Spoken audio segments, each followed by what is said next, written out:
Buenas tardes. Bienvenidas a todas las personas que estáis aquí para asistir a la presentación de esta obra, Aracena, episodios de una historia olvidada entre 1931 y 1942. Creemos que hacía tiempo que se necesitaba un libro de estas características y de él os van a hablar sus propios autores. Pero antes de iniciar el acto, voy a pasarle la palabra a nuestro alcalde, Manuel Guerra.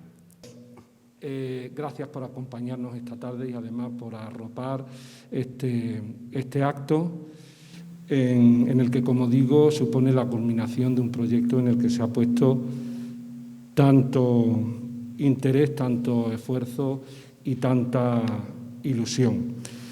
Lo hacemos coincidir, además, con una fecha, pues yo creo que memorable, como es precisamente la conmemoración del 90 aniversario de la proclamación de la Segunda República Española, una efeméride sin duda importante en la historia de nuestro país, que nos obliga a recordar, a honrar y a dignificar la memoria de todos aquellos que defendieron un marco constitucional democrático que fue de los más avanzados en su momento y que creyeron en los valores de la República para mejorar nuestro país: la igualdad, la equidad, la solidaridad, la libertad, la modernidad, la justicia y la prosperidad.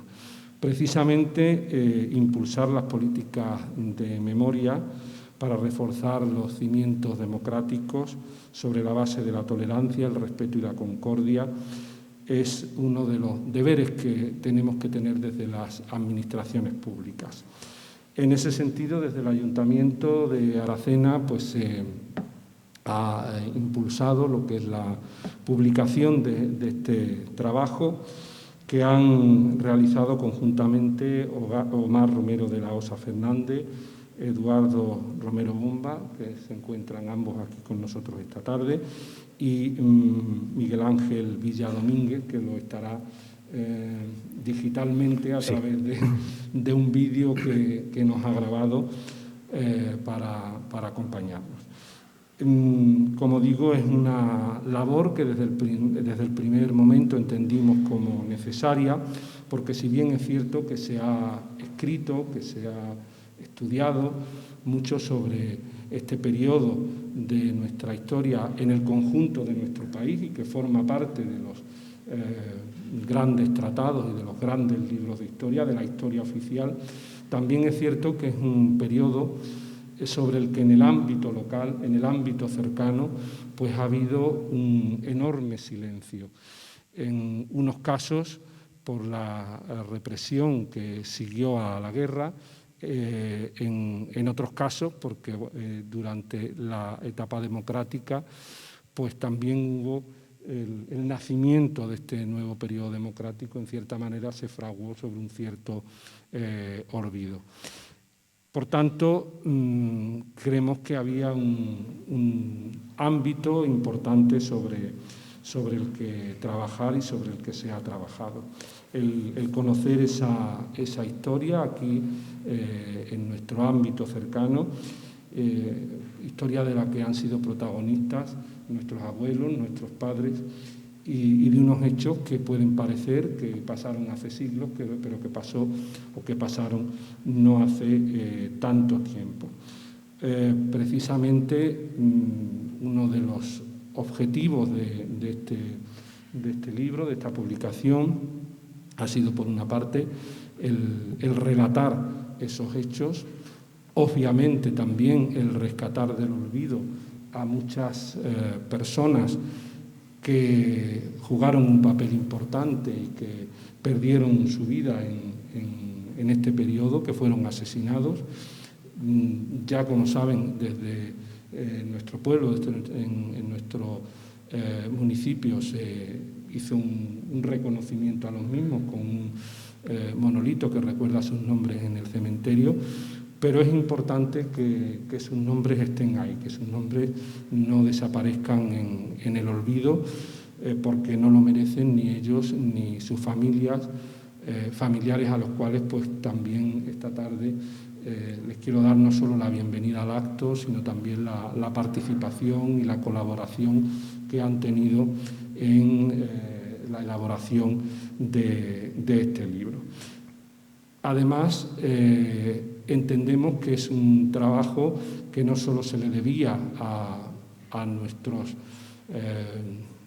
mayores, sino también a nuestros jóvenes, porque la memoria es un patrimonio que nos pertenece a todos y es importante el tener la posibilidad de recurrir a ella. Precisamente en este momento en donde tanto hablamos de vacunas, la memoria es la mejor vacuna contra ciertos discursos, ciertos comportamientos y ciertas líneas de actuación que en este momento, pues sinceramente, creo que no pueden tener cabida en una sociedad como la nuestra, porque nos llevan a posturas de intolerancia, de intransigencia y de exclusión que rememoran o que nos trasladan precisamente a actitudes y a comportamientos como los que sucedieron en este periodo tan concreto de la historia de nuestro país, en este caso de Aracena. Por tanto, entendemos que no se puede fraguar una democracia moderna, inclusiva y fuerte sobre el olvido, sino precisamente sobre la memoria de lo acontecido, que nos permita pues, poner los pilares, como digo, de una sociedad más próspera, precisamente sobre los valores de la libertad, de la justicia y de la igualdad. Finalmente, quiero decir que esta obra no tiene la intención de ser un tratado definitivo sobre este periodo de la historia o de este periodo histórico en nuestro pueblo. Ojalá que sea precisamente todo lo contrario, que abra la puerta a nuevos estudios, a nuevos trabajos que nos permitan profundizar en este periodo tan determinante de nuestra historia reciente. En esa línea, desde el Ayuntamiento de Aracena y especialmente desde el área de patrimonio, pues se va a seguir trabajando y alentando las iniciativas y los proyectos que vayan en esta dirección. Por tanto, mi agradecimiento a todos los que de una manera u otra han hecho posible este trabajo y recomendar encarecidamente a todos los aracenenses que tengan la posibilidad de acceder a él, que lo lean, porque yo creo que van a poder entender mucho mejor la historia de nuestro pueblo, pero también yo creo que van a poder afrontar con otros valores, con otra inquietud y con otra perspectiva nuestro futuro. Muchas gracias. A continuación, vamos a darle la palabra a Cristóbal García García, profesor de la Universidad de Huelva, uno de los grandes estudiosos de la etapa de la República, quizás más bien de la transición y algunos acontecimientos también durante los años de posguerra, que, conocedor de esta obra y por su amistad con los autores, se prestó a hacer el prólogo. Y como él no ha querido faltar a esta cita, pues vamos a ver su imagen y su voz en un vídeo que nos ha enviado. Quiero comenzar esta intervención agradeciendo a los organizadores de este acto de la presentación del libro de Aracena, Episodios de una ciudad olvidada, de una historia olvidada, 1931-1942, como digo, agradeciendo el que me hayan permitido participar. Este agradecimiento no es sino extensión del que hice en su momento y reitero ahora a sus autores, Omar Romero, Eduardo Romero y Miguel Ángel Villa, que me permitieron leer el libro antes de llevarlo a la imprenta para hacerle un prólogo que realicé, como ellos saben, con mucho gusto. Creo que es un libro necesario, es necesario que se escriban estos libros, que se haga historia local con los sucesos que tuvieron lugar en esos años tan convulsos para la historia de España, porque eso contribuye a reforzar la identidad de los vecinos de una villa, de una ciudad, de un pueblo, y es importante hacer eso reconociendo a muchos vencidos y familiares de vencidos para que puedan recobrar la dignidad y la recuperación que en su momento perdieron. En el prólogo cito yo una frase de Gramsci que me gusta mucho, el filósofo italiano, que está en la cárcel y recibe una carta de su hijo pequeño, y el hijo pequeño le dice a su padre que le gusta mucho la historia. Y Gramsci le contesta: me alegro de que te guste la historia de los hombres, de cuantos más hombres mejor, de todos los hombres. Y eso es lo que estamos haciendo con estos trabajos, llegar a la historia de los vencidos, porque en general no siempre, la historia la escriben los vencedores, falseando los hechos para que aquellos acontecimientos sirvieran a su mayor gloria. En el caso que nos ocupa, se trataba de prolongar la victoria en una dura dictadura que duró tantos años como ustedes saben. Digo también que al evocar esta frase me ha gustado mucho ver que en el libro aparecen fotos de los damnificados, fotos de las víctimas de aquel momento, que es una manera, como digo también, gráfica de dignificarlos. La represión en Aracena fue muy dura, por dos razones. En primer lugar, porque, en Aracena y en todos los pueblos de la sierra. En primer lugar, porque estratégicamente era clave unir las tropas del sur, de Queipo de Llano, con las tropas del norte, con las tropas del centro y del norte, unirlas con las tropas de Franco, y eso se tenía que hacer a través de la Sierra de Huelva. Y a esa razón estratégica se suma además el hecho de que sabemos, por los resultados electorales y por lo que conocemos de la historia de la República, que derecha e izquierda estaban al final, cuando las elecciones del Frente Popular estaban muy nivelados, pero siempre con una a favor de la derecha, con un porcentaje, aunque fuera pequeño, al final de la República, a favor de la derecha. Y había una presencia de una derecha que no era sino heredera de los cacicatos de Javier Sánchez y Calonge y de su hijo Manuel Sánchez Dal, que hereda ese cacicato precisamente en tiempos de la República. Y ese cacicato abre el camino para la presencia de AP, la CEDA, en Aracena, y ese cacicato, esa presencia de las fuerzas de derechas en el pueblo, van a contribuir a esa represión tan dura. Esa represión se va a iniciar desde el momento en que la ciudad es tomada, de lo que dan buena cuenta los autores en el libro. Lo primero que hacen es aplicar los bandos de guerra, que no son sino fusilamientos sin ningún viso de legalidad, ni siquiera de formalidad. Aquí se trata de asesinar a la gente en las cunetas, en las tapias de los cementerios, donde quiera que fuere. Y una vez que se van asentando los vencedores en el pueblo, pues se va a iniciar lo que yo llamo un artilugio jurídico, es decir, una farsa de justicia para continuar esa persecución encaminada a radicar cualquier intento de apoyo a la República durante la época del franquismo.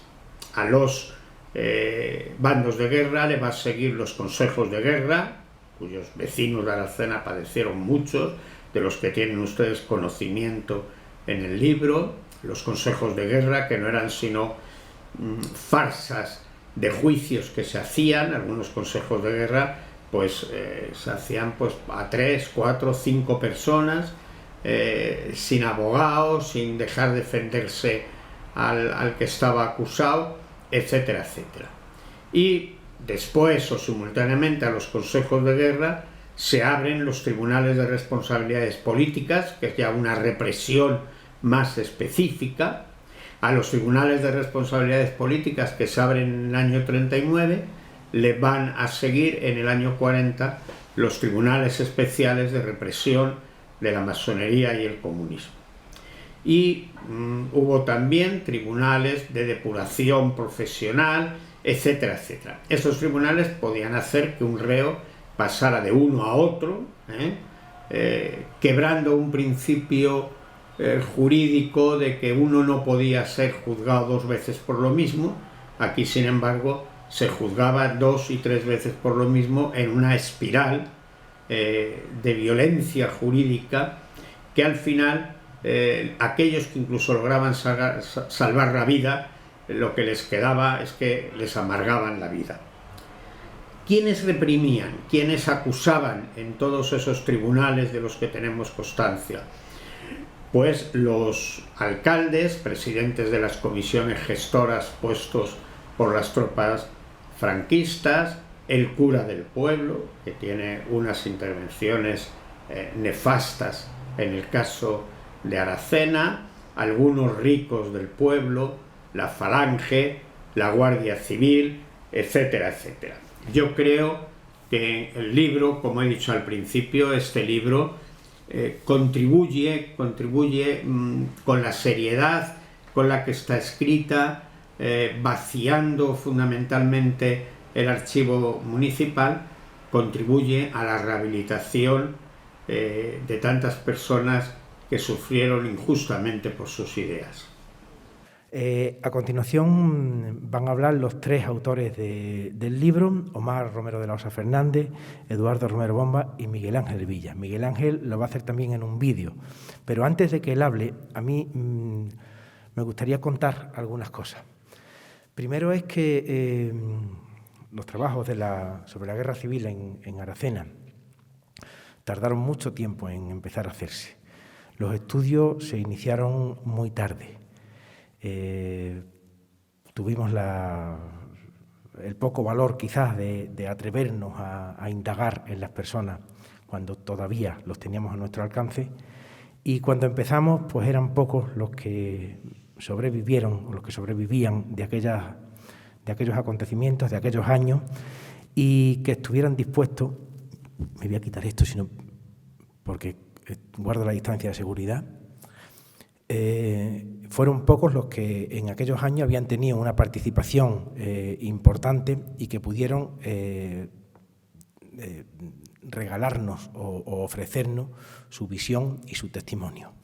En 1996, estoy hablando ya del siglo pasado, 60 años después de que empezara la guerra, se hizo un trabajo curioso al que hay que agradecer el enorme esfuerzo que hizo Paco Brioso con Televicos, y se hizo un documental sobre la Guerra Civil de Aracena. Fue el primer trabajo que se hizo sobre la Guerra Civil en este pueblo. Un trabajo que se presentó, ese documental, un documental de 1 hora y algo de duración, se presentó junto con el libro de Francisco Espinosa, el primero que hizo una historia de la Guerra Civil en la provincia de Huelva. O sea, los 2 trabajos habían corrido paralelo y Francisco Espinosa no conocía el que se estaba haciendo en Aracena y desde Aracena no se conocía el que estaba haciendo Francisco Espinosa. Cuando se unieron, se vieron tantas cosas en común y tantas cosas que a uno y otro le faltaban que parecía necesario haberlos unido en el tiempo. Desde entonces se han hecho varios estudios, Omar entre ellos ha sido una de las personas que ha investigado sobre todo el tema de la cárcel y bueno, la guerra civil de alguna forma no acababa de cuajar en Aracena en un libro como este. Un libro del que, bueno, primero voy a contar las cosas malas. Tiene un título horrible. Los episodios de una historia olvidada me parece nefasto. Se lo dije a Eduardo cuando me lo pasó, pero no me echó cuenta. No es una historia olvidada, la recuerda mucha gente, la recordaba mucha gente y la ha tenido que camuflar, que esconder mucha gente, pero yo creo que nadie la ha olvidado. Ahora se recupera, es cierto. La segunda cosa mala que tiene el libro es que ha salido tarde y a mí me gustaría hacer una dedicatoria de este libro que sale tarde a una persona que seguramente no, seguro, estaría aquí mirándolo y viéndolo, a dos personas. Uno es Antonio Tascón, al que perdimos hace muy poco tiempo y a cuya familia se le hizo un homenaje por la represión que sufrió durante la Guerra Civil y durante el periodo larguísimo de posguerra.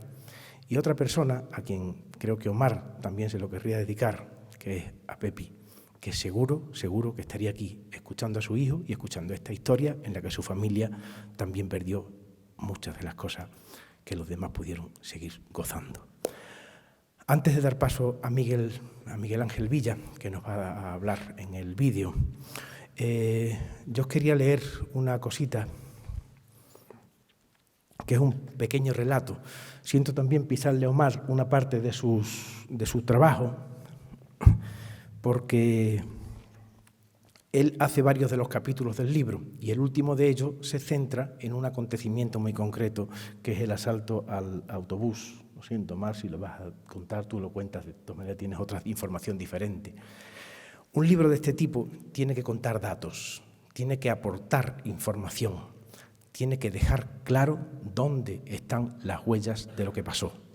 Sin embargo, otras personas, como los escritores, tenemos la posibilidad de disfrazar esos datos, de esconderlos, de camuflarlos y de utilizarlos para meterlos en la vida de las personas.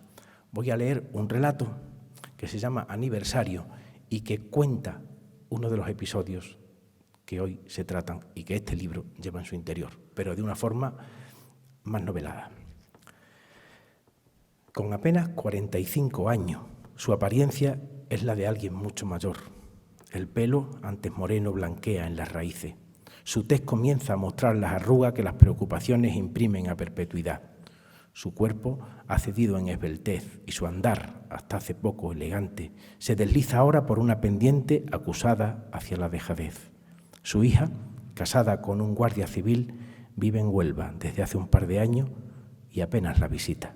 Su hijo comenzará a estudiar en octubre en el Colegio de Artes y Oficios para Niños Pobres que había donado Rosario Cañizares. El 10 de agosto, mientras en Aracena se recuerda el primer aniversario de la quema de las iglesias y se prepara la conmemoración de la llegada de las tropas nacionales al pueblo, con una misa de campaña y unos oficios a cargo de don Emiliano, ella ha tomado el autobús a Huelva para ir a ver a su hija. Camuflada de viaje, emprende una huida de la oficialidad. Se hospeda en una pensión cercana al mercado, cerrado por falta de qué ofrecer. No quiere que nadie en el cuartel sepa la ascendencia de su hija. Siente vergüenza de sí misma, pero quiere a su hija como solo una madre puede querer a una hija.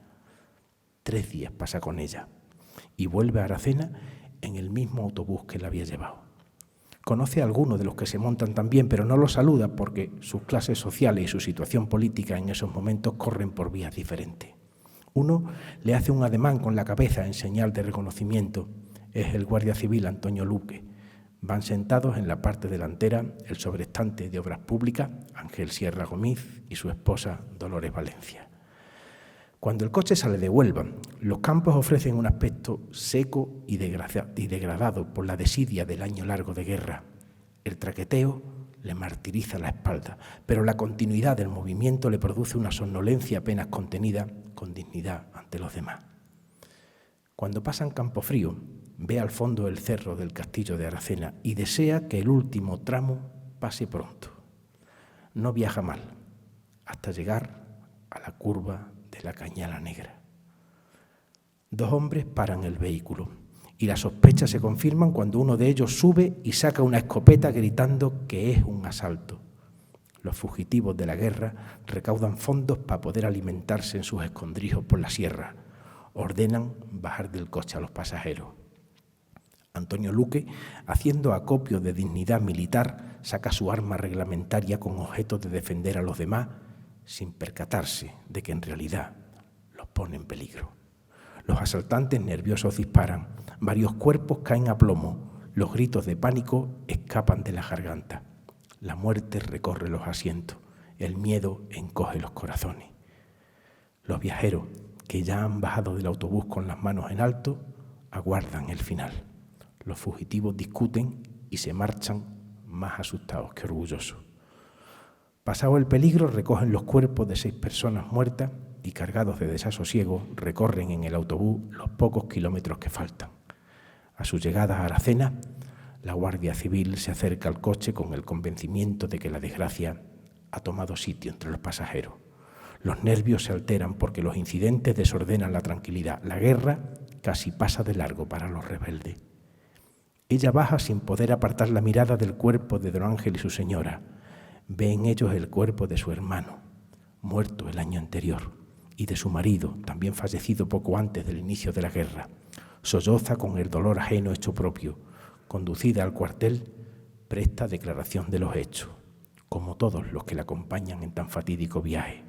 Al llegar a casa se abraza a su hijo en busca de protección y consuelo.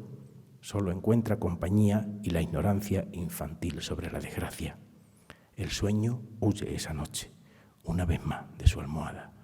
El recuerdo de los últimos 15 meses, día a día, la martiriza. El padecimiento físico y psicológico la llevó a dar de golpe el paso que conduce de la madurez al envejecimiento prematuro. No solo perdió belleza, vaciada de su cuerpo a través de las lágrimas, también perdió ganas de vivir, de arreglarse, de permanecer en un mundo que se le vuelve en contra. Sus hijos la sujetan a la vida con fuerza de raíces. Durante la mañana recibe las visitas de sus vecinos en señal de apoyo y en busca de información morbosa. Va a comer con su hijo a los comedores para pobres que se han habilitado en el pueblo. Pasa la siesta eligiendo la ropa que lucirá en el entierro. No quiere sobresalir, ni por poco ni por mucho. Su aspecto arreglada mejora. Se va hacia la capilla ardiente montada en los bajos del ayuntamiento junto al Hotel San Francisco.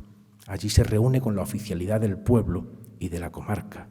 Allí la gente manifiesta su desazón por la muerte de Antonio Luque, Dolores Valencia, José Manuel de Estrada, Manuel Sánchez Rivero, José del Barco Velero, Ángel Sierra Gómez, cuyos cuerpos yacen en los ataúdes. A las 5 de la tarde, con puntualidad militar, la comitiva se pone en marcha. Los féretros encabezan un desfile desde el ayuntamiento hasta la iglesia del Carmen, acompañados por grupos de falangistas, por grupos juveniles organizados según el nuevo régimen y por gente del pueblo. Su paso por las calles de la Plaza del Pilar se saluda con el brazo en alto por la multitud expectante. Ella va tras los ataúdes, con todos los viajeros que los acompañaban. Sus lágrimas se dirigen en otra dirección. Entre los asistentes se guarda un respetuoso silencio. Desde las ventanas se asoman caras de temor. Algunos miembros de la Guardia Cívica están emplazados en tejados y balcones como si esperaran un ataque de quienes no tienen nada con qué hacerlo.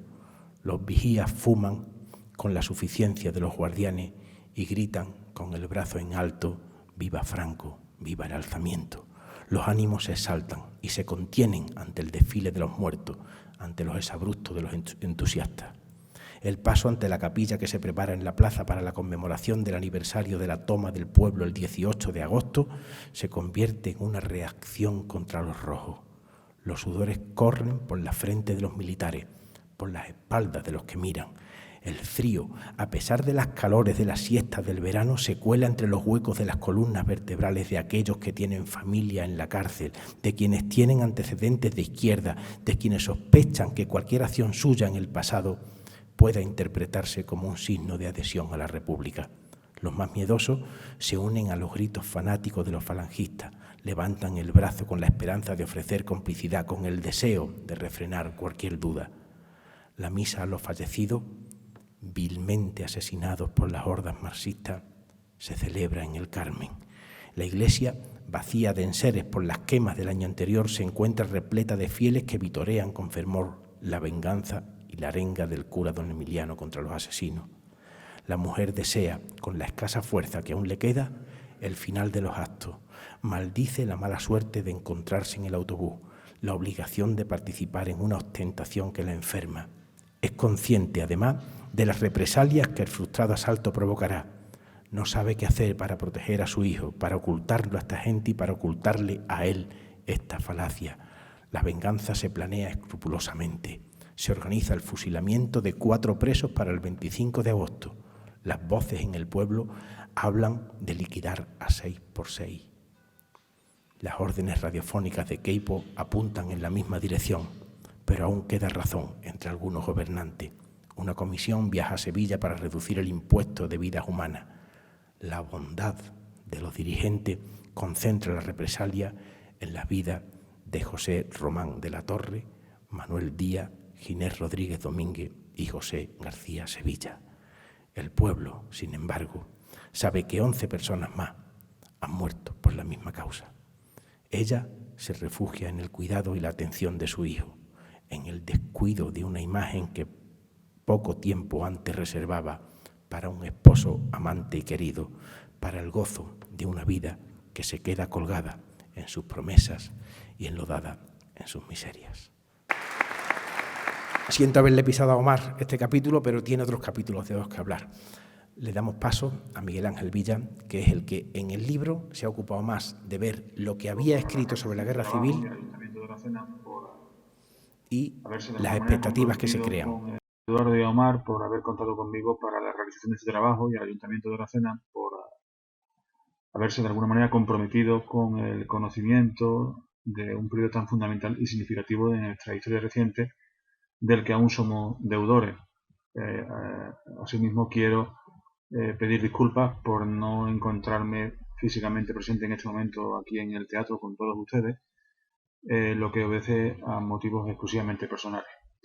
Igualmente quiero agradecer a Cristóbal García García, profesor de Historia de la Universidad de Huelva, por su amabilidad, su generosidad y su pronta disposición a prologar este libro cuando se le solicitó, al que ha dedicado unas atenciones por las que le debemos un agradecimiento infinito.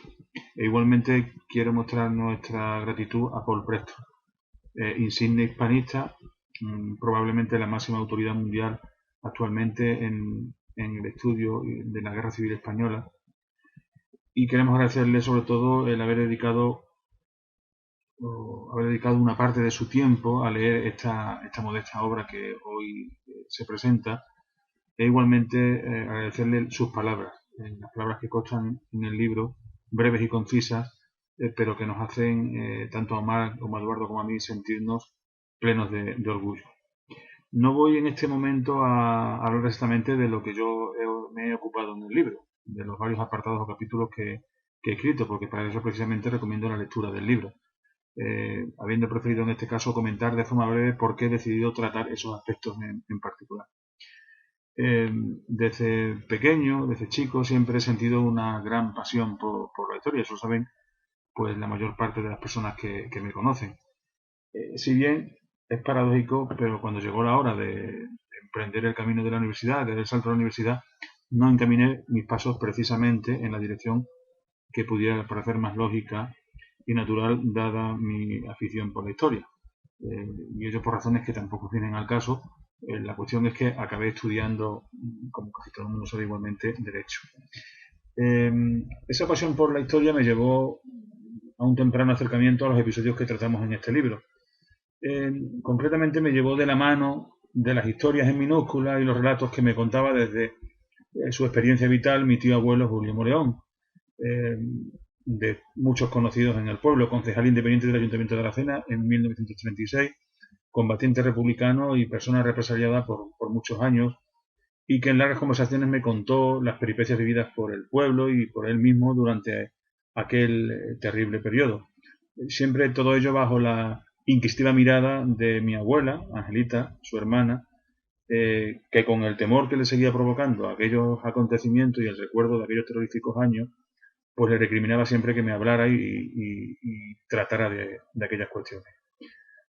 El caso es que así, poco a poco, y gracias a esa inquietud que me generó mi tío Julio, pues poco a poco y con el tiempo, pues fui adquiriendo mayor interés por la guerra civil, después por la represión, un aspecto que en los últimos años, en las últimas décadas ha recibido un gran impulso, y ello me hizo pues comprar mis primeros libros y atosorar con el tiempo pues una modesta biblioteca especializada en el tema, que después a la larga me llevó a interesarme por los estudios, concretamente los estudios bibliográficos que sobre la guerra y sus antecedentes pues se habían escrito, cómo se había contado en los libros, cuántos trabajos se habían dedicado a estas cuestiones, y de qué manera había ido evolucionando ello con el tiempo.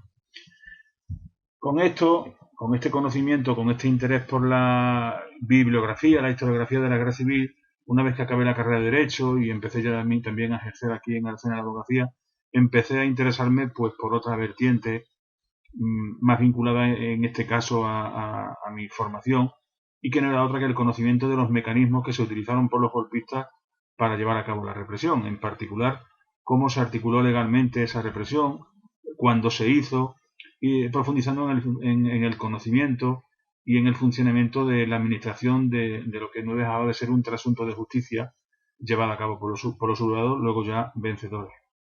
De este modo, cuando Omar y Eduardo me llamaron para colaborar en este libro y empezamos a hablar de cómo organizarlo, cómo estructurarlo, pues rápidamente se me vinieron a la cabeza estos dos aspectos que acabo de comentar. Aspectos que han sido escasamente, por no decir que no han sido tratados prácticamente en la historiografía local que existe sobre la guerra civil, sí en la bibliografía más general, pero no, como digo, en los trabajos de un ámbito más reducido, más local o regional. Por lo que consideré que en este caso podía ser una buena oportunidad para incorporar unos breves apuntes que en lo tocante a la bibliografía, en el capítulo La guerra civil y nosotros, apuntes para un estado de la cuestión, y partiendo de referencias como se verá a obras más generales y a otros repertorios bibliográficos que existen, pues ayudará a los lectores interesados a conocer todo lo que hasta este momento se había publicado sobre la guerra civil, sobre todo en nuestra comarca. Y en cuanto a esos mecanismos represivos de los que he hablado, en el capítulo que se titula El terrón se instala, la mecánica de la represión, pues igualmente pensé que se podía escribir algunas líneas que sirvieran de guía orientativa de cómo se trazaron y desarrollaron los diversos instrumentos legales puestos al servicio de la represión, en lo que se conoce como la justicia al revés, es decir, excusar la actuación represiva que se llevó a cabo en la consideración de rebeldes de los que de un modo u otro se mantuvieron fieles a la República y que se enfrentaron precisamente a los que fueron verdaderos rebeldes a la República como golpistas y negadores del orden constitucionalmente establecido. Finalmente, me he ocupado del capítulo llamado Biografía de la represión, en el que soy deudor, indudablemente, del inmenso trabajo de campo que ha hecho Omar, que expurgó hasta la última coma lo que genéricamente llamamos consejos de guerra, casi 200 procedimientos que se le siguieron a personas naturales y vecinas de Aracena y sus aldeas. En este capítulo se recogen, después de una breve explicación de lo que ahí presentamos, dos listados. Uno de todos aquellos que fueron sometidos a consejos de guerra entre 1936 y 1942 y otro de los represaliados no sometidos a consejos de guerra, con muchísima información y circunstancias de cada uno de ellos, y cuya elaboración nos ha permitido, con respecto al censo anterior, por decirlo de alguna manera, de que contamos y ofrecido y recogido en la obra de Quinosa Maestre, La guerra civil en Huelva, pues nos ha permitido, como digo, la identificación de 21 nuevas personas represaliadas de las que hasta el momento no se tenía noticia ni información alguna, llegándose con ello a la suma total de 140 personas represaliadas, en su inmensa mayoría fallecidas en aplicación del llamado bando de guerra. Creo que no dejaba de ser un eufemismo empleado para referirse a toda persona que era ejecutada sin formación de causa ni sometimiento a procedimiento alguno, es decir, asesinada sin más.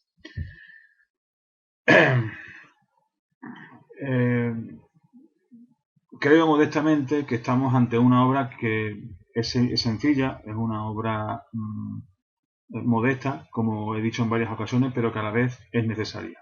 Un trabajo, un libro que viene a llenar un vacío que ya duraba, entendemos que demasiado tiempo.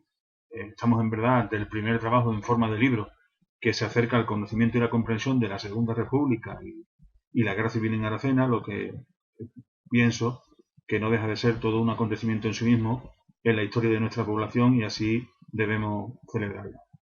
Nada más y muchas gracias. Gracias a Miguel Ángel, gracias a vosotros también. Ahora será Eduardo, que se ha encargado fundamentalmente en el libro de tratar todos los datos y los acontecimientos que ha encontrado previos a la guerra civil. O sea, él va a analizar un poco la situación durante el periodo republicano. quizás también un poco antes, en los momentos anteriores.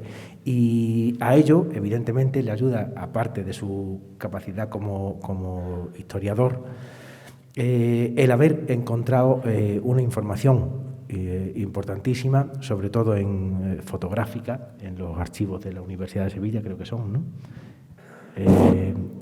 Y por supuesto, después haber encontrado acontecimientos insospechados, como el hecho, que él lo contará, de que en Aracena, en 1932, por primera vez se izara la bandera andaluza.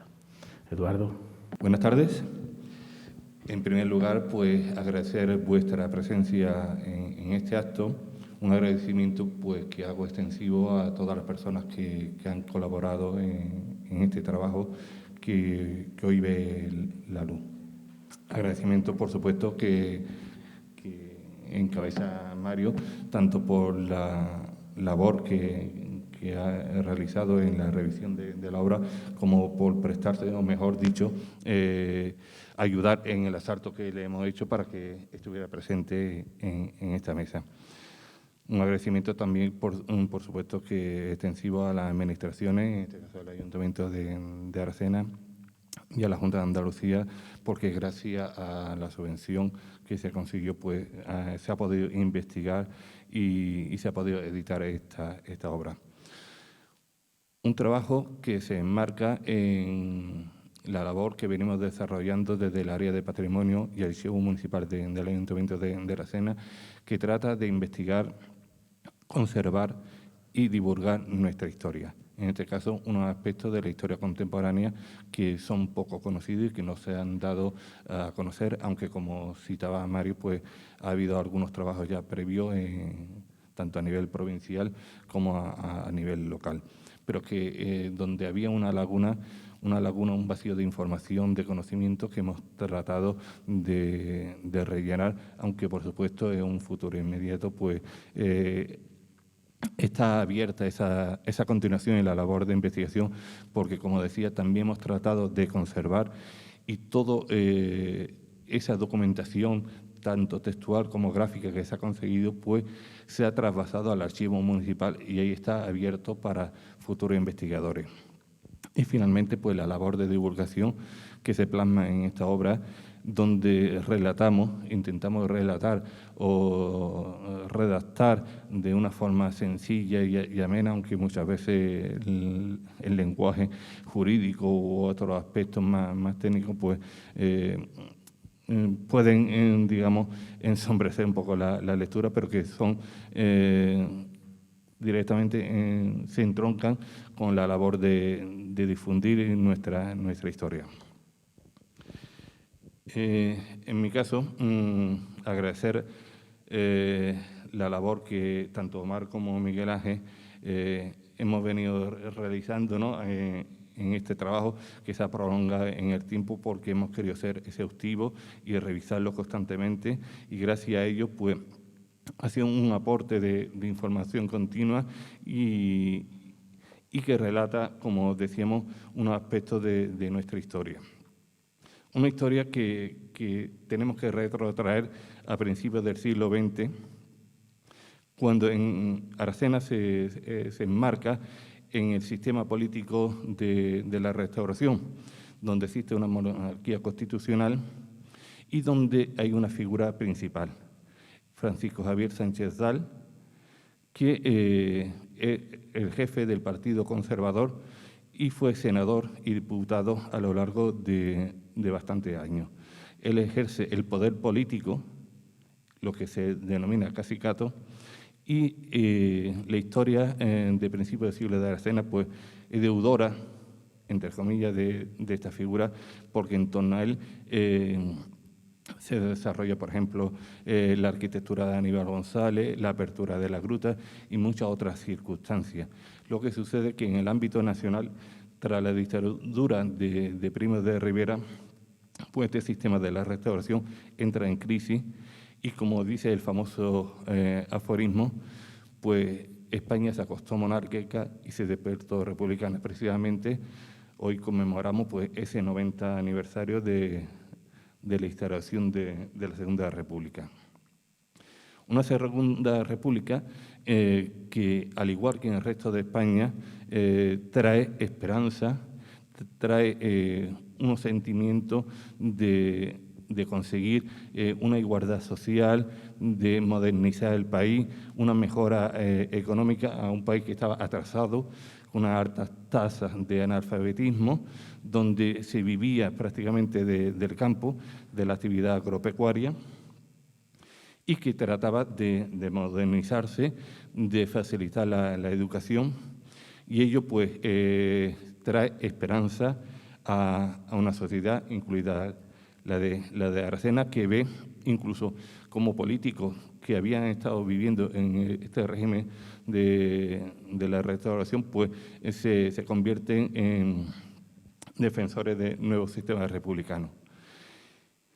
Y ello pues da paso a las elecciones municipales, donde no sin cortapisa y pelea, porque primero, tras la constitución de la comisión gestora, pues hubo sus más y sus menos entre los diferentes políticos que se presentaron, y entonces pues no se constituye el Ayuntamiento de Aracena, como se puede apreciar en esta noticia obtenida en la hemeroteca, y se constituye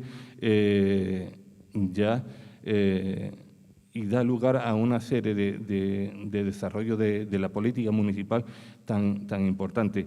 Se me ha olvidado comentar anteriormente que esa labor de investigación la hemos centrado tanto en los archivos municipal como en los archivos de la provincia, el Histórico Nacional e incluso en el Archivo Municipal de Sevilla. Se ha basado en toda esa documentación, tanto textual, en expediente de los juicios, como en el apartado gráfico, que yo creo que ha sido bastante importante, porque ahora muchas de las imágenes que vamos a ver han sido obtenidas y nos reflejan esos aspectos, o nos muestran gráficamente esos aspectos de estos años. Como decimos, los logros de la política municipal son variados, han quedado ocultos en este periodo de la Segunda República. Uno de los que quizá sean más reseñables es la Gruta de las Maravillas, que estaba en manos privadas de una comisión privada, que era quien gestionaba, y fue a través de una moción presentada por Pedro Ceballos, que en ese momento ejercía de alcalde accidental, era el primer teniente de alcalde, y por enfermedad del entonces alcalde, pues lo ejercía este cargo, pues presentó la moción y fue aprobada, y la Gruta de las Maravillas pues pasó a ser propiedad de todos los vecinos de Aracena, y ello es un logro que debemos agradecer, porque la historia de Aracena no sería lo mismo sin que la gruta hubiera pasado a manos municipales, a ejercerse de una forma pública su gestión. Otro de los logros del periodo republicano fue la educación. Tenemos aquí una nota de prensa donde el alcalde, Rafael Pérez Tello, se desplaza hasta Madrid para conseguir la construcción de un centro escolar. Además, como la donación de volúmenes, una biblioteca popular que permita el desarrollo de la educación. De hecho, pues se compran los terrenos, se realiza el proyecto. Este proyecto está fechado en 1933. Se comienza a construir este centro escolar, pero paradójicamente se inaugura en 1938 y con el nombre de Queipo de Llano. Una paradoja más de la historia. Tenemos también un desarrollo urbanístico, porque siempre se ha tenido en cuenta esos primeros años del siglo XX, con aparte de los palacios de finales del XIX y principios del XX, la obra de Aníbal González u otras obras que se han desarrollado en la segunda mitad del siglo XX, pero en los breves años donde está la Segunda República, pues ya se proyecta la apertura de la Gran Vía, aunque fue en los años 40 cuando se abrió, pero el proyecto ya estaba desde 1935, lo que se denominaba entonces ensanche. Otro logro fue la declaración en 1931 de la iglesia del castillo como monumento nacional. Y, por supuesto, los aires democráticos que trae la Segunda República propicia el desarrollo de la autonomía, en este caso muchas veces vinculada a Euskadi y a Cataluña, pero también comienza en Andalucía, donde hay una figura aracenense de primer orden, como es José Andrés Vázquez, amigo de Blas Infante. Como anécdota, comentar que la última noticia que tenemos de Blas Infante es el anuncio de una visita a Aracena en 1936 para promover el voto sobre el plebiscito del estatuto que se iba posiblemente a aprobar en esa fecha, antes del alzamiento del 18 de julio. Y entonces pues tenemos esta figura de José Andrés Vázquez, que fue primordial para el desarrollo del andalucismo. Fue redactor del estatuto, participó como secretario en la Asamblea de Córdoba y posiblemente pues, sea uno de los impulsores para que el entonces alcalde accidental, Pedro Ceballos, pues, presentara una moción al Pleno que fue aprobada para que se comprara una bandera de Andalucía y fue izada en el balcón del consistorio el día 6 de noviembre de 1932. Hecho pues que se dio a conocer a la Diputación de Sevilla, que entonces era la que estaba encabezando este movimiento andalucista. Incluso pues se insta a la participación, en este caso pues, en la persona de Rafael Pérez Tello, que posteriormente fue alcalde, pues participara en la Asamblea de Córdoba, donde se estaba debatiendo pues, la redacción del Estatuto de Autonomía. Tenemos luces, pero también tenemos sombras, porque la situación social en esos años, toda la esperanza que estaban viviendo el movimiento obrero se fue truncando porque había muchas luchas. Los patronos no querían subir los salarios, había conflictividad social y eso desembocó trágicamente en huelgas generales, asaltos a cortijos, una violencia, porque se fue, digamos, polarizando la sociedad y en una circunstancia que hoy en día podemos ver cómo los extremos se van divergiendo y tenemos la historia para precisamente conocerla y evitar todas esas situaciones de extremismo que muchas veces se vuelven a repetir a lo largo de los años.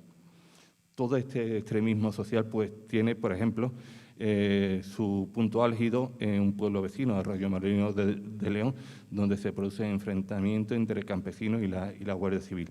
Muchos de estos campesinos pues, acabaron encarcelados aquí en Aracena. Y movimiento, por ejemplo, donde en concreto este documento es de la incautación de trigo en una finca, en la finca Monte San Miguel, propiedad de los marqueses. Ya fue después del alzamiento, pero un ejemplo de cómo los extremismos se llegan a un extremo, valga la redundancia, a no, digamos, y a lo principal, como era el alimento de la población. Otro de los aspectos que hemos tratado de atender era el rico patrimonio que contaba Aracena. Un rico patrimonio que desafortunadamente pues, se vio muy afectado el 10 de agosto de 1936, donde se produjo la quema de muchas iglesias de nuestra localidad.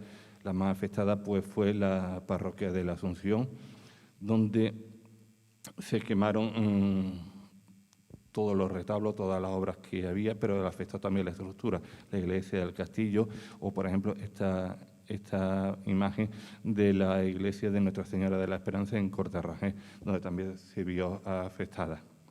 Como decía, pues los incendios de la parroquia de la Asunción pues fueron muy graves porque le afectó a la estructura.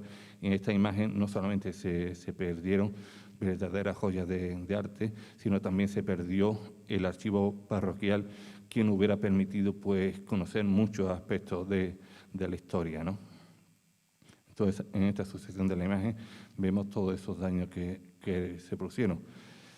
La pérdida de la custodia, de estas puertas mudéjares, toda una serie de obras, de bienes muebles que lamentablemente pues, que se han perdido definitivamente, pero que sobre todo a la pérdida de vida humana, como veremos, pues quizás sea el daño que se produjo más intensamente en todos estos sucesos. Y quizás pues ahora paso ya la palabra a Omar. Lo primero que quería es agradeceros vuestra presencia aquí y también, bueno, agradecer también a las instituciones, especialmente el Ayuntamiento de la Cena, la Consejería de Cultura y Patrimonio, por haber logrado que mediante esta subvención haber podido hacer esta investigación y la posterior publicación de este libro. Yo voy a, bueno, quiero hacer hincapié en el agradecimiento a Cristóbal García García y sobre todo a Pablo Preston, porque Pablo Preston, bueno, yo lo conocí cuando publicó Las Tres Españas del 36. Supongo que muchos de los que estén aquí presentes habrán podido leer un libro que marcó una situación en la investigación nueva en España entonces, una visión nueva, y que que haya glosado en la última parte del libro unas palabras, la verdad que me llena de orgullo, como dice Miguel Ángel, que es que, vamos, tengo que decirlo. Bueno, yo voy a transmitiros, de alguna forma, las formas de comprender la guerra civil. Yo me ocupo en el libro de un capítulo de apenas un mes, desde que se produce el golpe de Estado del 17 de julio, que se entrega en la península el 18 de julio, hasta el 18 de agosto, que es precisamente un mes en el que el último periodo de la Segunda República, con el Frente Popular, y precisamente es un mes en el que Aracena permanece leal al gobierno republicano. Bueno, y eso es lo que os quería comentar. Quiero continuar investigando la guerra civil. Llevo pues muchos años. Desde que era muy pequeño siempre me ha interesado, y con 10 años ya le hice la primera entrevista a mi abuela Dolores. Y la verdad que desde entonces pues no he parado en pergeñar cualquier libro, revista que pudiese albergar una noticia sobre la guerra civil, especialmente sobre Aracena.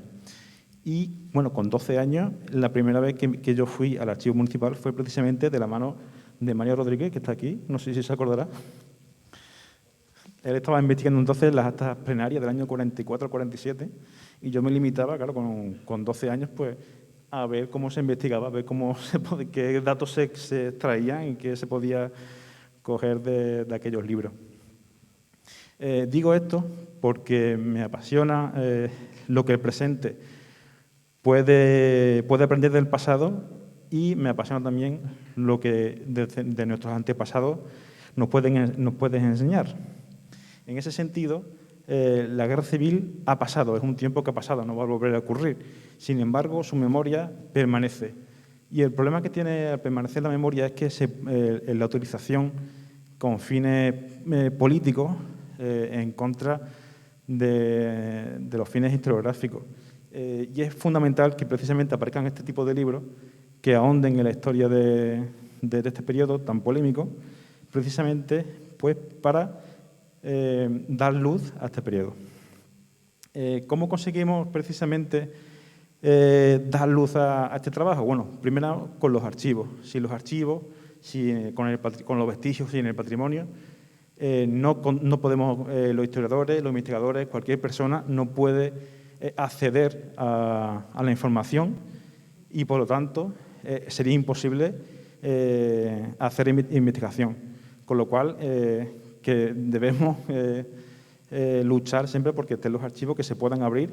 Existe todavía en España la ley de secretos oficiales de 1968, en el que todavía hay muchísima documentación, especialmente militar y del Ministerio de Asuntos Exteriores, que está vetada la investigación.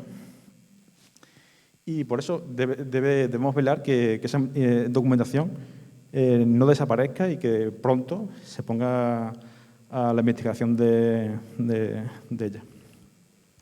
Por otro lado, que también la otra forma de acercarnos a la guerra civil es mediante el análisis. Simplemente pergeñando datos, son datos que quedan ahí, pero si no se le proporciona un análisis profundo, pues bueno, esos datos ya sabemos que los hechos no son inocentes y los hechos tal cual lo cuentan los documentos pues necesitan de una mirada, de un análisis certero que nos muestre la información lo más correcta posible. Y en tercer lugar es el acto que estamos realizando aquí mismo, que es la transmisión de ese conocimiento.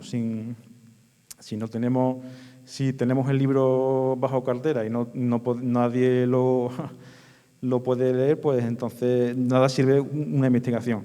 Y especialmente me gusta este acto porque se aleja quizás de lo más académico y porque realmente el libro está hecho para la sociedad.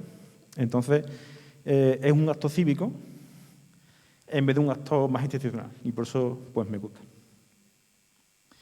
En ese sentido, los objetivos que nos planteamos para el libro, para los objetivos de escribir este libro, son dos para mí. Proporcionar a la sociedad elementos de juicio de valor, es decir, que tenga una serie de información básica sobre este periodo para que ellos puedan después formularse ellos sus propias preguntas. Y, en segundo lugar, realizar la historia de la Segunda República en Aracena, que es quizá pues la más olvidada.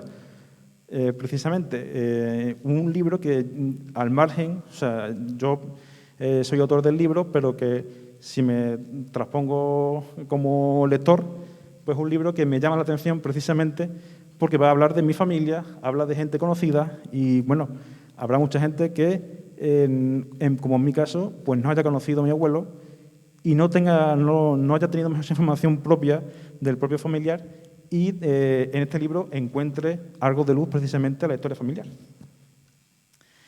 No voy a ser breve, no quiero ser muy pesado, y voy a pasar a comentar precisamente el periodo ese mes en el que yo he investigado.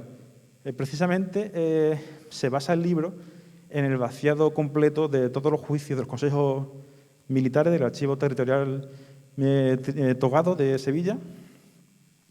Y precisamente es un libro de historia que se aleja que pretende ser un libro de historia en el sentido que muestra los hechos y va refrendado siempre con su correspondiente documento. En ese sentido, no hemos querido aportar otra información que no tenga ese refrendo documental, pues para ser lo más fiel posible a la historia. En ese caso, de la recuperación de fuentes, aparte de los consejos militares, los consejos de guerra, también hemos utilizado una documentación muy importante, que es el Archivo Militar de Ávila.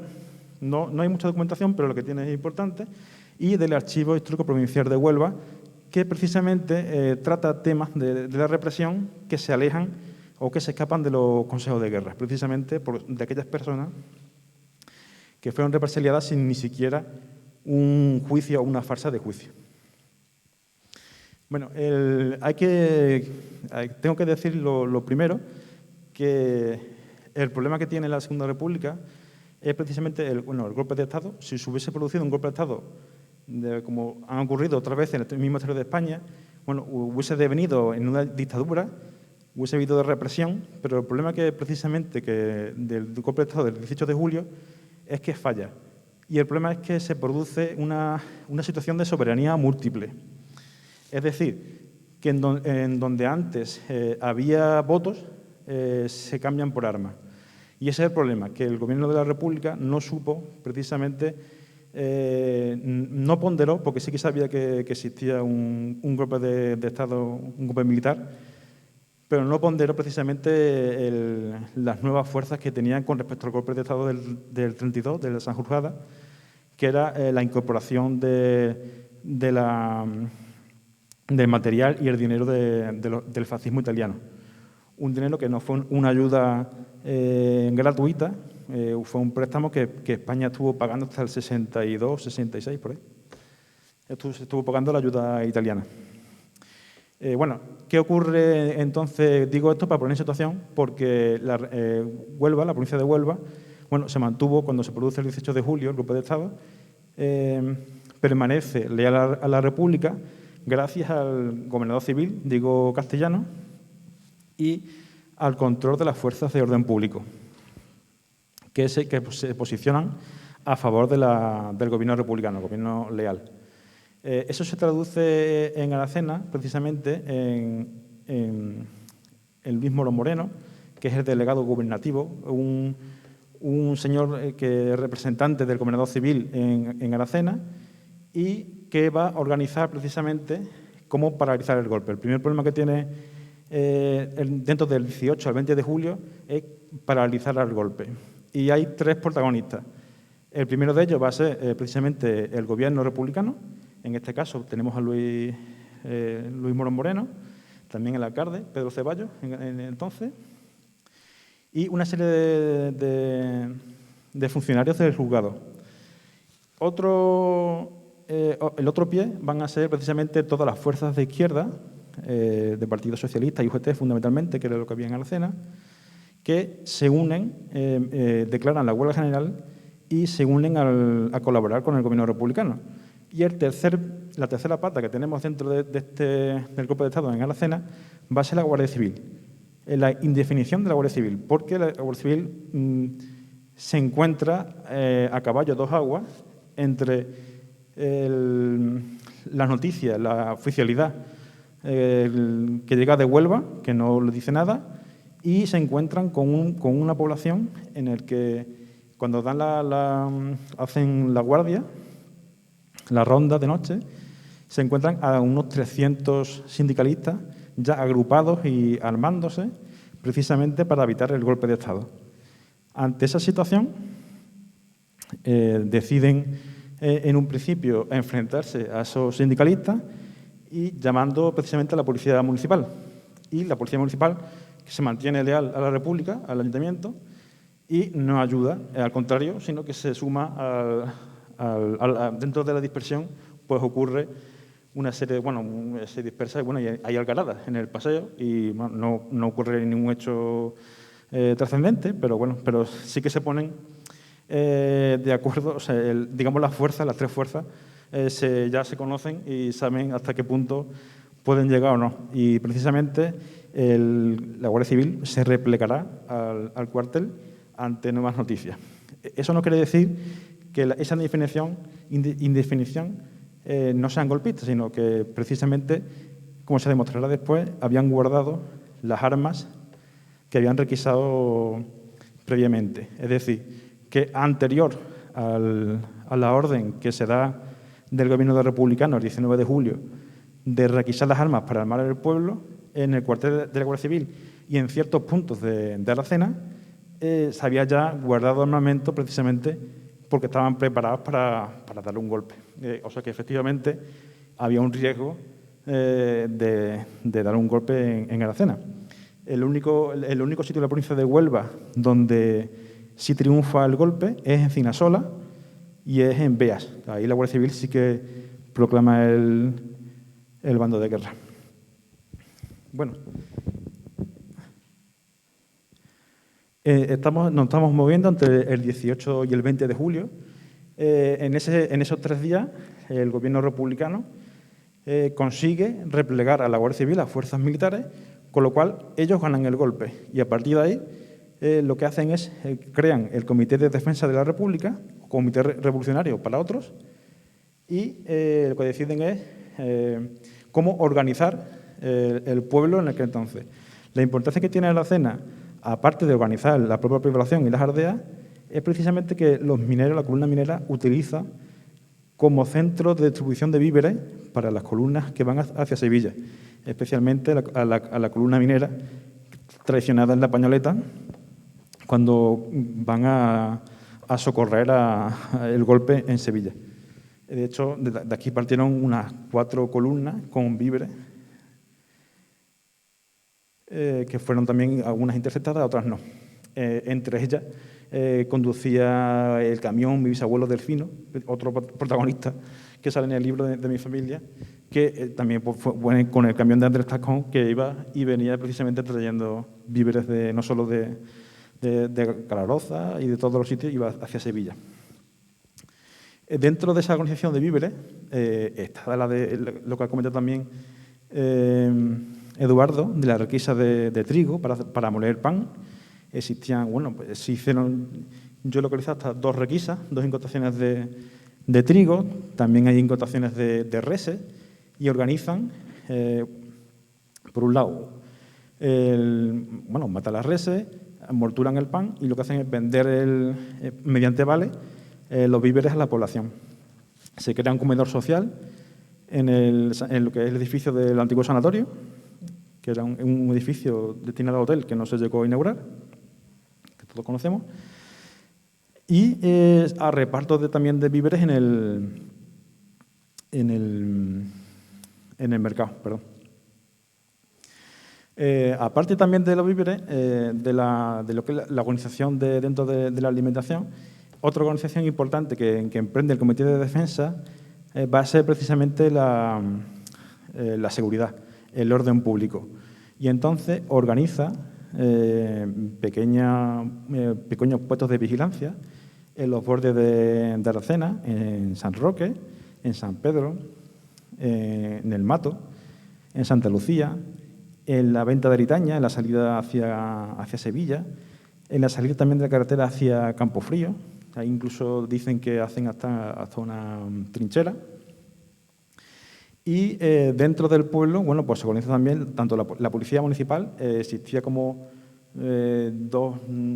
dos agentes diferentes, estaba por un lado la policía municipal y otro eran los vigilantes, o el sereno, que eran los que estaban dedicados precisamente en las noches. Pues eso, lo que era la policía se dedicó a la escorta de los políticos de entonces, y las organizaciones de izquierda se encargaron de la vigilancia en el interior de la población.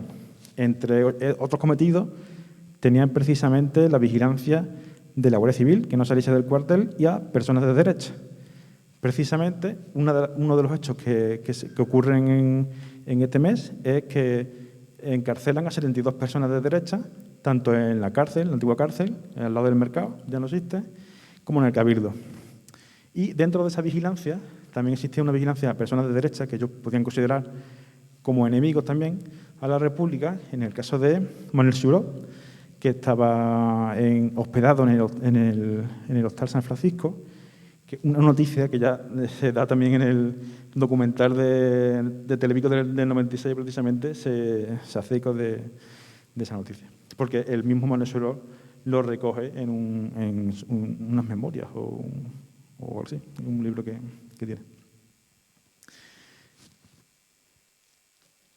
La cosa es que se organiza el Comité de Defensa, funciona, están en connivencia con los mineros de Río Tinto, precisamente, pero es una fuerza que es totalmente vacua, en el sentido de que en cuanto vienen las fuerzas reverdes, se produce, huyen, se ven que están en minoría, y precisamente el encuentro que tienen para medir las fuerzas va a ser Higuera de la Sierra.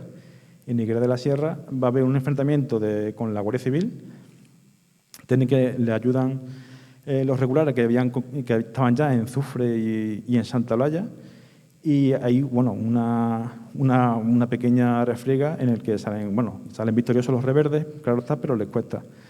Ante esa situación, todos los mineros rehuyen y se van.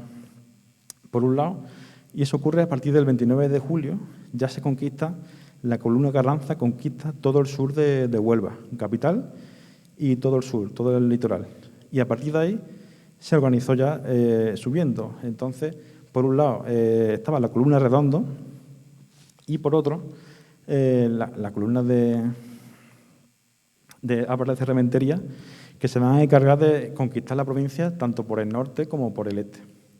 En el caso de Aracena, tuvieron que llamar desde Alcuna Redondo, tuvieron que llamar a una de refuerzo, que fue la columna de Garrigós, que emprendió la conquista de Aracena a partir de Higuera, el 18 de agosto del 36. Entonces se producirá la ocupación, son unos 600 efectivos los que vienen hacia Aracena, más con el refuerzo. Tenían un blindado e incluso contaban con una avioneta de vigilancia, porque ante lo que había ocurrido en Higuera temían que tanto la cuenca minera como la sierra pues estuviese armada y hubiese mucha resistencia. Salen de Higuera y una vez que salen de Higuera, pues en el cruce de Puerto Moral, de la Umbría, van hacia Puerto Moral, una parte de la columna y una sigue por la carretera nacional y se unen en el cruce de Corte Concepción. Ahí encuentran cierta resistencia, que habían puesto una carga de dinamita que finalmente no explotó. Y solventado el problema, continuaron hacia Aracena y conquistan Aracena sin pegar ni un solo tiro, porque ya habían huido todos los protagonistas del Comité de Defensa, precisamente. Entran por 3 sitios. La columna entra fundamentalmente por el Parque, de ahí se divide por el Cabezo hacia la Plaza Alta y otra se dirige hacia el Carmen hasta el Paseo. Y otra columna, en el cruce de Sevilla, se dirige hacia San Pedro. Son tres brazos de la misma columna que entran en Aracena, pero sin disparar ningún tiro y totalmente triunfantes. Y lo primero que hacen precisamente va a ser matar a 3 personas en el Parque como una medida de aquí estoy yo. Lo que vino después precisamente fue toda la represión que Miguel Ángel se carga en el libro que he comentado, que hemos detectado incluso más gente represaliada, incluso tenemos más gente en lista que sabemos que fue represaliada, pero que no consta ni siquiera documentalmente y que es difícil, incluso hasta con la familia, poder contactar y poder tener bien asegurado el asesinato de ese familiar. Con ello quiero decir que él funcionó en ese múltiples poderes, triunfó la razón y triunfó los ideales de la República. En ningún momento se quiso hacer, sí que hubo episodios. Al final, el 10 de agosto, que es cuando queman las iglesias y se produce el asalto al cuartel de la Guardia Civil, en el que sí que hubo violencia, claramente, pero durante todo el tiempo lo que se quiso fue restablecer el orden y la legalidad. Lo que ocurre que, claro, ante las fuerzas rebeldes, que eran 600 soldados entre requeté, Guardia Civil, Infantería, Caballería, zapadores, sección de ametralladoras, se vieron totalmente inutilizados. Y entonces, después de los de Higuera, pues emprendieron la huida. Requisan, el Comité de Defensa requisó dos coches y en 2 automóviles los principales cabecillas emprenden la huida hacia Badajoz. Todos iban buscando Badajoz, pero Badajoz fue tomada en agosto del 36, con lo cual evitó que los huidos pudiesen o bien regresar o huir hacia Madrid, en tierra más segura, porque era leal a la República, o bien les quedó la oportunidad de huir hacia Portugal. Portugal, como ya sabemos, era aliado de Franco, estaba ayudando a Franco y, sin embargo, ante la llegada ya cuando fueron conquistando desde el sur de Badajoz hacia la provincia de Huelva, a las fuerzas rebeldes, pues se vieron obligados, por un lado, a salir hacia Portugal, en el caso de los cabecillas con los 2 coches, por Valencia del Monbuey.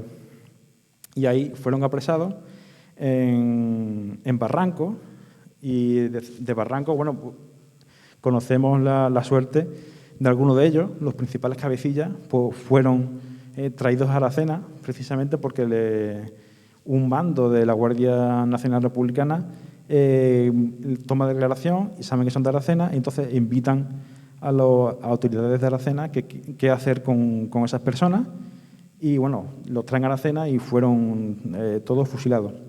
Otros tuvieron más suerte y fueron trasladados al campo de concentración de Moura, y en Moura emprenden el camino hacia Tarragona con el famoso Niasa, que es el barco que puso la República con todos los refugiados que el Nunes Seixas, el comandante de Zafara, puso a disposición de la República para salvarlo a nivel personal.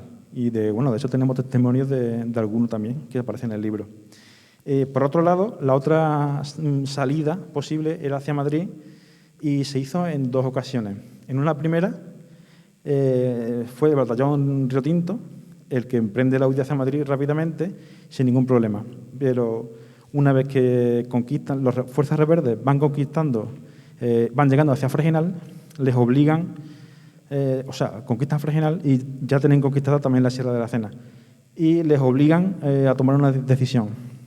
Y esa decisión fue precisamente que la columna de los 8000 emprender también el camino hacia Madrid, buscando el tren en Azuaga, pero ahí son sorprendidos por una mano de fuerzas también de Falange y el capitán Cobian, que se produce una fuerte refriega. Estuvieron esperando precisamente a esa columna y ahí se produce un hecho. Bueno, hay algunos que logran escapar en eso y llegan a Madrid, como el caso también de algunos vecinos de Aracena, que aparecen en el libro, y en otros casos otros sufrieron o bien murieron allí en la misma refriega o fueron capturados también y llevados hacia Llerena.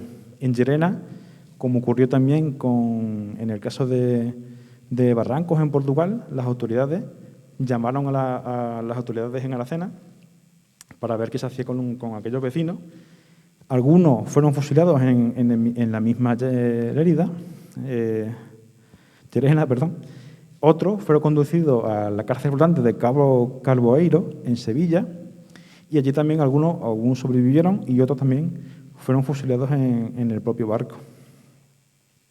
Mientras otros vecinos decidieron, en vez de huir hacia Madrid o huir hacia Portugal, con distinta suerte, decidieron quedarse agazapados en el alrededor de la Cena, precisamente, en la sierra, entre Corte Concepción, Puerto Moral, en los sitios donde ellos sabían que podían esconderse. Pero, con distinta suerte también, porque posteriormente se producirán hechos también que hay un segundo bando de guerra que dista de equipo de llano, precisamente para la búsqueda de todas estas personas, y se organizan batidas por los alrededores de Aracena precisamente para capturar a todas estas personas. Ya con esto quiero finalizar.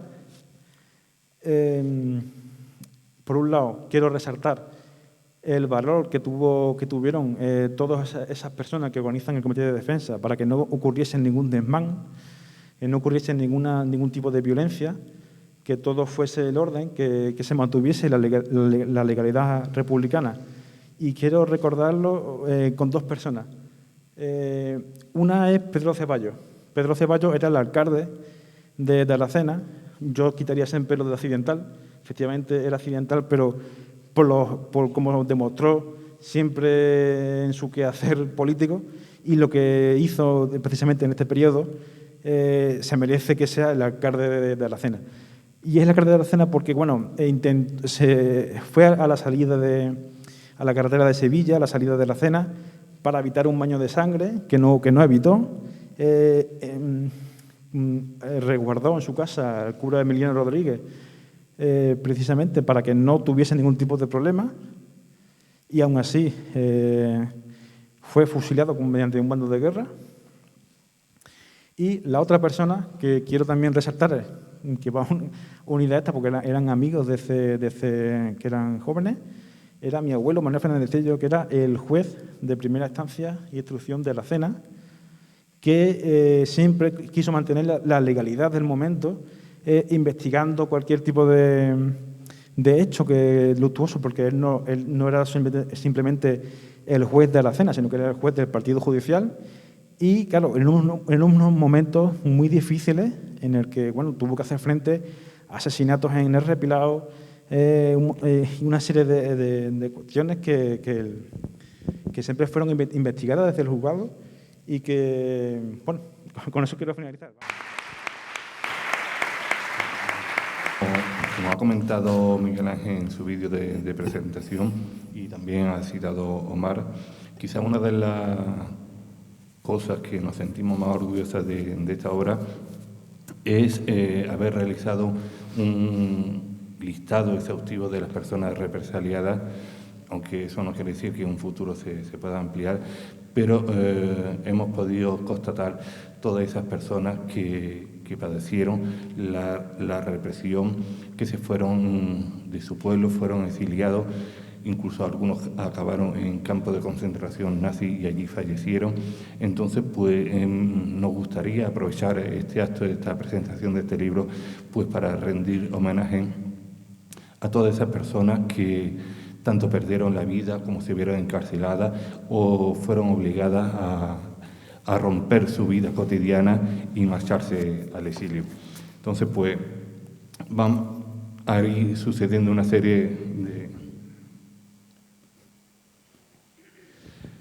de imágenes de todas estas personas que se han conseguido gracias a los familiares, y de esta manera ponemos rostro a todas esas personas que padecieron unos trágicos destinos cuando había unos momentos donde la República pues se había concebido como un periodo de paz, de esperanza, y finalmente pues ese sueño acabó convertido en una trágica pesadilla.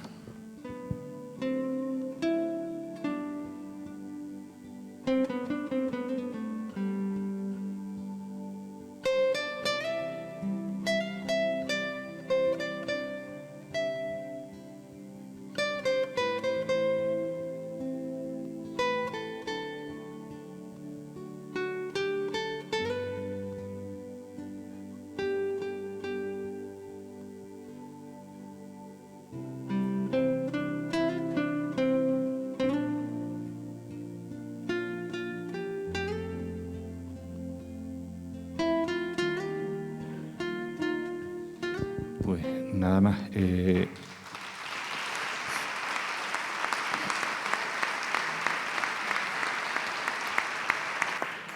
Sirva pues este acto para rememorar esos episodios, para rendirle un homenaje y que no olvidemos nunca nuestra historia. Muchas gracias. Quería deciros dos cosas antes de terminar. La primera es que me gustaría reivindicar que en esa lápida que ha salido últimamente, este trabajo ha recuperado nombres que ahí no estaban y que, como todos los nombres merecen estar en esa lápida, quizás habría que hacer un añadido por parte del ayuntamiento. Ahí te lo dejo, Manuel, tú verás lo que se hace, lo que no. Segundo, es que me gustaría que el pueblo de Aracena reivindicase de alguna forma la figura de Pedro Ceballos, que ejerció de alcalde cuando no lo era, mientras que Rafael Pérez Tello sí que tiene una calle y él desapareció durante el periodo de la Guerra Civil. Es verdad que fue alcalde electo, pero Pedro Ceballos fue el que hizo todas las funciones, y ninguna fue una función de guerra. Como él ha dicho, salió a Sevilla a intentar parar, montó comedores para abastecer a la gente que no tenía alimentación, fue el que firmó las actas para expropiar los alimentos a quien no tenía y repartirlos entre quienes no, fue quien liberó a los que estaban presos en la cárcel, donde está al lado de la Plaza de Abasto, en Telefónica, y acabó siendo represaliado como el que más. Así que me gustaría también pedir un poco de reconocimiento a esta imagen y a esta figura. Y antes de que os vayáis, deciros una sola cosa. Fuera están estos libros. El ayuntamiento os lo va a regalar, pero la tirada es corta, por lo cual habrá un libro para cada familia. Por favor, que nadie haga un uso excesivo de eso, porque llevarse más de un libro por familia significa que habrá familias que no se lo podrán llevar. Gracias a Eduardo. Bueno, también eso es otra cuestión. El libro también se puede bajar por internet, con lo cual es otra cuestión que podemos tener los que ya leemos más en tablets y este tipo de cosas. Gracias al personal del teatro que ha hecho efectivo este acto, a pesar de los problemas que hayamos tenido. Gracias al ayuntamiento por cederlo y por participar en la financiación y en la elaboración de este libro. Gracias, por supuesto, a Eduardo por haber llevado esto hacia adelante, y a Eduardo, a Omar y y a Miguel por haber sido los autores de un libro que era necesario e imprescindible para partir de él a crear la historia de Aracena. Sí, una última cosa, reiterar los agradecimientos a todos. Yo creo que era un trabajo muy necesario, y dos cuestiones. Una referente a lo que has comentado de Pedro Ceballos, que efectivamente cuando se hizo el acto de la conmemoración del izado de la bandera, nos pusimos en contacto con su familia y está pendiente que su familia va a venir y se va a hacer un acto de reconocimiento. Y por otra parte, invitaros a todos a que se está haciendo un trabajo importante desde el área de patrimonio del Ayuntamiento, desde el archivo, en la dinamización del archivo municipal. Creemos que la historia es parte esencial de nuestro patrimonio y que es importante que todos nos impliquemos. Un archivo no es simplemente un almacén de papeles viejos, es la historia de una comunidad, de un pueblo, y en ese sentido trabajos como este, que han sido auspiciados desde este área de patrimonio, pues yo creo que deben de tener continuidad. Y gracias a los que lo habéis hecho posible, y un llamamiento a todos a colaborar con el área de patrimonio para seguir entre todos rescatando, si no del olvido, como decía Mario, sí del silencio, la historia de nuestro pueblo. Que quiere decir que el que tenga papeles viejos que los lleve, y el que quiera estudiar que presente los estudios ahí, que utilice el archivo y que podamos seguir sacando libros como este. Gracias a todos, buenas noches y hasta la próxima.